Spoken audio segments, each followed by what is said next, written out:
Good morning, everybody. Glad to have you with me today. If you want to follow along, we'll be back in the 14th chapter of the book of Acts, beginning in verse 21, beginning and ending in verse 21.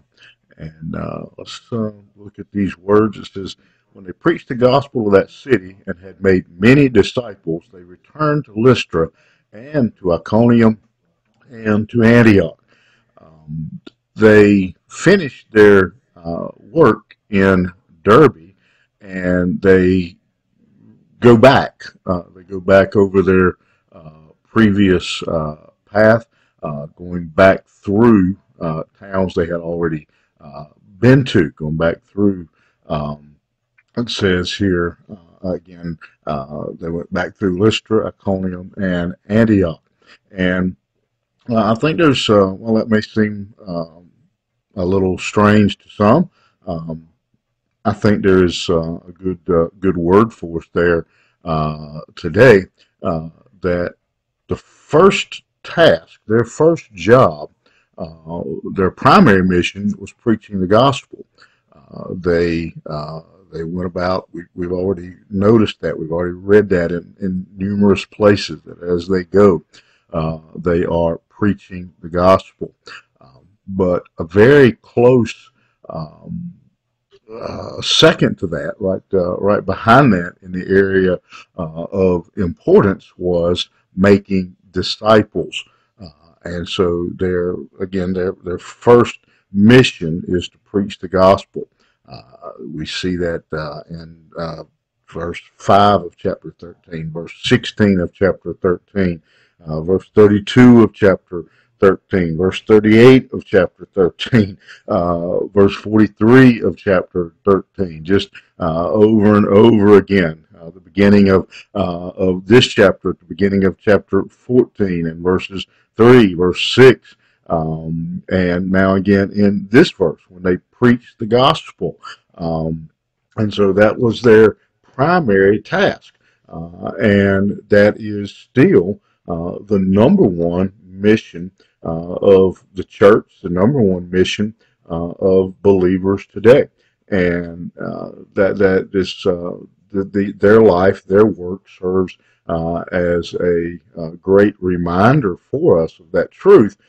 Many times today, we get a little sidetracked. We're uh, involved in oftentimes what I label and others as social missions. In other words, uh, we're passing out food and passing out clothes, and all those things are important. Don't misunderstand me.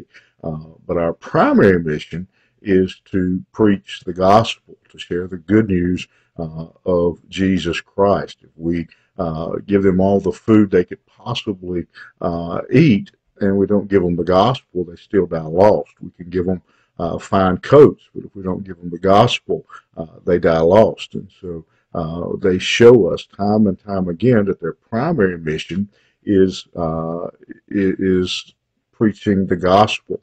But then we also see that their second mission, and again a very close second, is then making disciples. They don't just go out and preach the gospel and leave these people to wander in their newfound faith. They're busy teaching them and training them and in the gospel. The King James says they preached the gospel and had taught many, and so they preached the gospel, and then they continued to teach them. The English Standard Version puts it very clearly when it says, when they preached the gospel to that city and had made disciples, made many disciples, it says.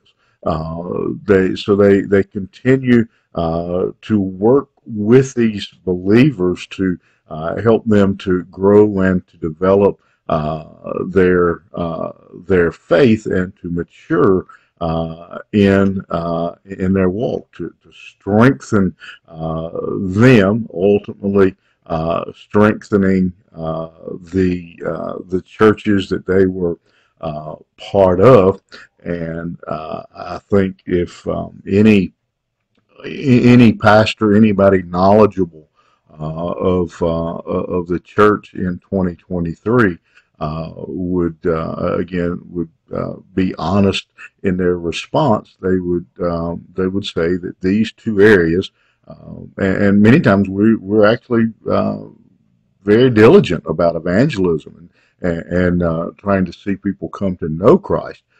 Where we are failing then is once they come to know Christ, is actually then training them up. It's almost the parallel to giving birth to a child and then just leaving the child to fend for itself, find its own food, keep itself warm, all those things. A new believer, and especially, I think, even more so today, maybe not more so than in Paul's day, but more so than it has been in our lifetime. The importance of it is many times in years past, our new believers that we were seeing were coming out of the church to begin with. And so they already had some church. Many of them were raised in church, trained up in church, knew the Bible, knew about the things of God.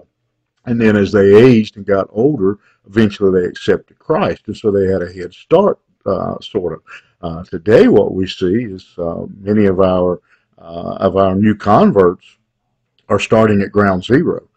They haven't been raised in church. They haven't been raised necessarily by Christian parents. And so they have no prior experience. They are truly infants, much like the people here that Paul was working with. They hadn't been in church. There hadn't been a church. And so they were completely unaware, unfamiliar of what they have gotten into by accepting Christ and what that life looks like.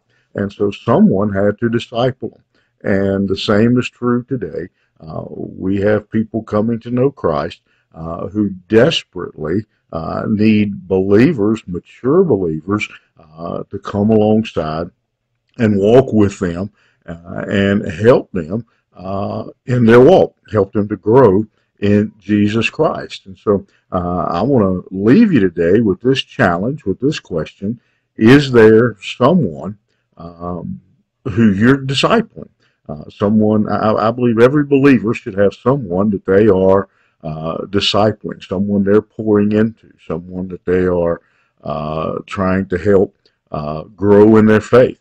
And we need to, I think that's something that we really need to be challenged by, and pray that God would give us that person, that we can walk with them and share with them what we have learned in being a believer, to help them grow and mature so that they can do the same, so we can pass that on.